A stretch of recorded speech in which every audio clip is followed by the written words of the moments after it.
Gipusil patay ang usa ka 23 anyos nga lalaki nga trainee sa pagpanahi sa Barangay Basak, Lapu-Lapu City. Ang detalye sa report ni Luan Mirundina. Nagbuyod ng samaran kining usa ka batan-ong lalaki luyo ni ining usa ka tricycle nga gipark daplin sa karsada sa Sitio Cabaloy, Barangay Pahak.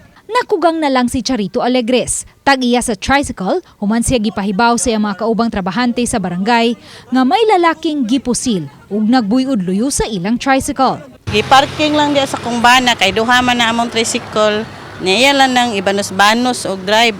Nya wa man may hibaw gahapon nga nabada gipusil niya diya siya sa ilam ni pasok. Nilihok pa kini o gida sa hospital apan gideklarar nga dead on arrival. Matod ni Charito, lumad sila nga mulupyo sa dapit. Apan wa siya makaila sa maong biktima, busa nagduda silang dayo lang kini. Gisubay sa Balitang Bisdak News Team ang dapit na hitabuan, apan way ni usa sa mga residente ang miluwat og pamahayag at ubangan sa kamera.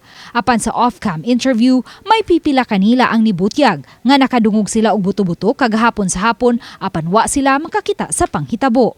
Mato ni Police Captain Edsel Pitesio, Information Officer sa Lapu-Lapu City Police Office, nga taga Surigao ang biktima ug nagpangidaron kini og 23 anyos. Bag-uhay pa lang kining naabot sa Lapu-Lapu City ug kasamtangang nipuyo sa gipuy-an siyang igagaw sa Barangay Basak. Diin usab siya nagpaubos sa training sa pagpanahi.